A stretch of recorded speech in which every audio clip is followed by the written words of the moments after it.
brigando por quem se sentaria à direita ou à esquerda do Senhor no trono. Esse era o seu discípulo. Mas não Maria. 6 dias antes da Páscoa, Maria conheceu que estava no coração do nosso Senhor.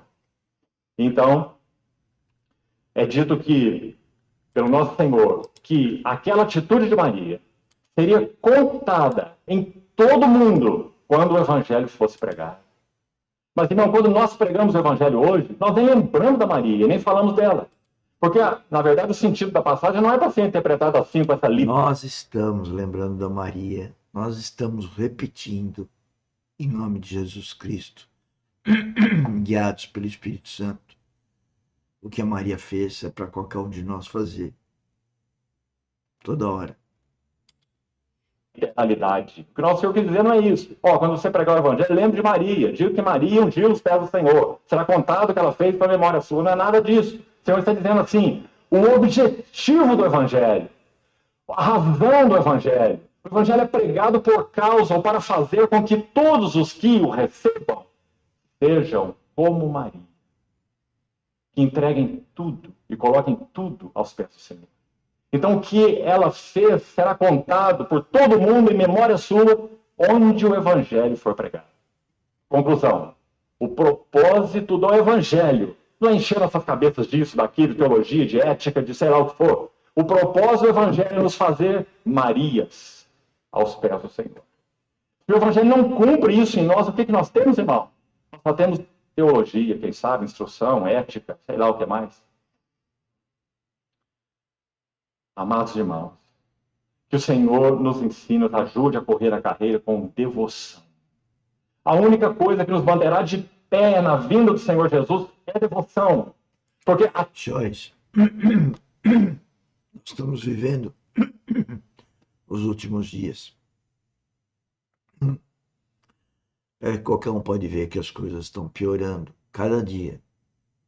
Cada dia é um absurdo maior na sociedade. Isso vai piorar. Sinto dizer que isso vai piorar.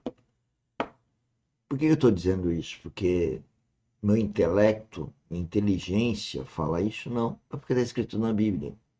Eu creio em Deus, creio na Bíblia, creio em Cristo, creio no Espírito Santo. Creio na vida espiritual, no entanto, estamos aqui publicamente, na Academia Dynamis, pregando Cristo, para dizer assim, vem praticar a vida espiritual conosco, ou seja, para se preparar para os últimos dias.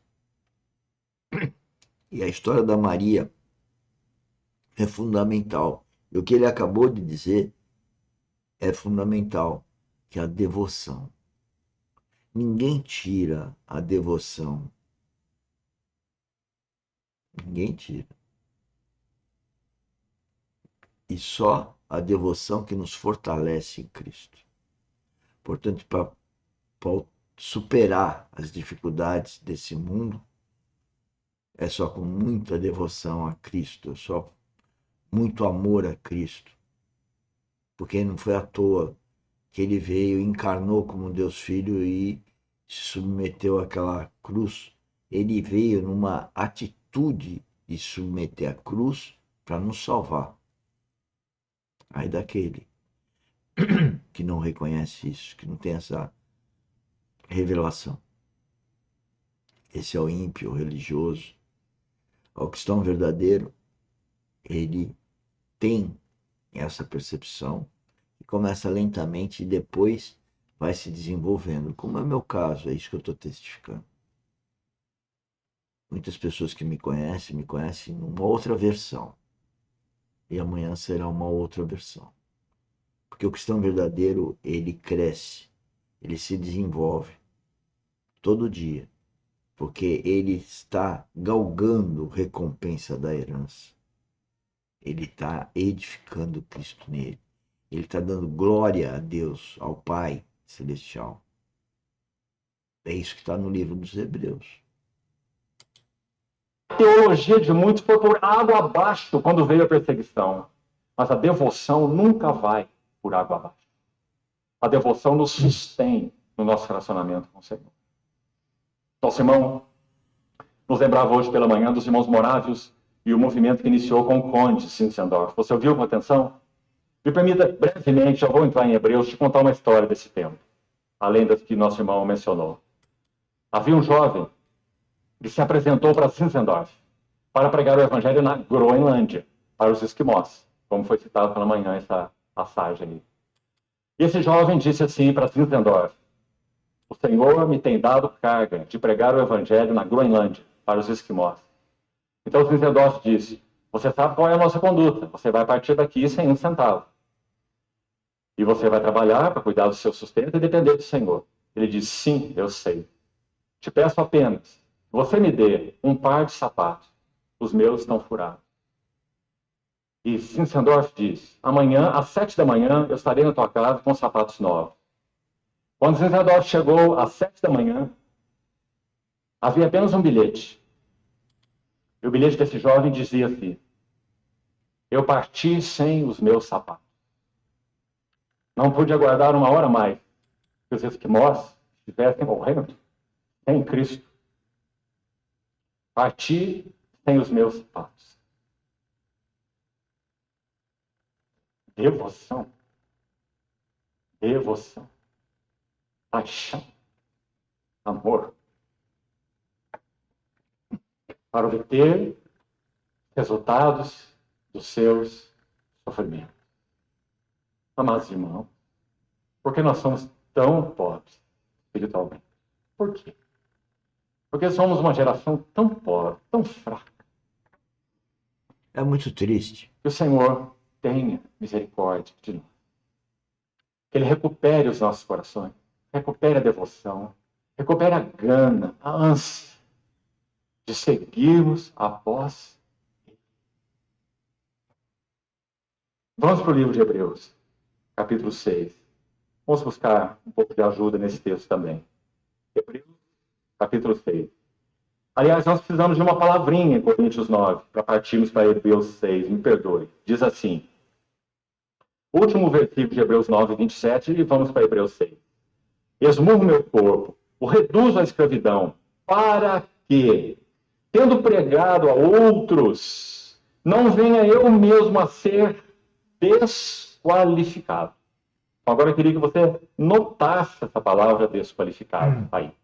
Então, agora podemos ir para Hebreus. É isso. Eu persigo que eu mesmo não venha ser desqualificado. Porque o mundo é sedutor. E ele quer nos desqualificar. Quer nos corromper. O próprio Deus fez o Filho ficar 40 dias no deserto sem água, sem pão, para testar o Filho. Portanto, ele está testando todos nós, onde do lado está o mundo, as coisas do mundo, e do outro lado está Deus, está Jesus Cristo, está o Espírito Santo. É 3 em 1. E aí? Nós vamos resistir? Deus. E nós vamos descobrir. Eu disse para os irmãos que talvez isso provocasse um bom impacto já de início nos nossos corações. Nós vamos descobrir que no verso 8 de Hebreus 6, abra por favor, Hebreus 6, 8, diz assim, se essa terra regada por Deus, que recebe os cuidados de Deus, se ela produz espinhos, se ela produz abrolhos, ela é rejeitada. Não está aí a palavra? Sabe qual é a palavra? Na língua original? Desqualificado. É a mesma palavra que Paulo usou em Coríntios 9, 27. Sabe por que isso nos ajuda muito? Porque alguns intérpretes vão usar esse texto e dizer assim, esse texto na verdade é simples, é muito simples. Há cristãos verdadeiros e há profissão cristã falsa. Então esse texto está tratando dos que têm profissão de fé verdadeira e dos que têm profissão de fé falsa. Então aqueles que têm profissão de fé falsa, eles caminham por um tempo, então apostar, se põe à margem do caminho, né? E eles nunca foram cristãos verdadeiros. Então, eles estão perto da maldição, seu fim é ser queimado, e tudo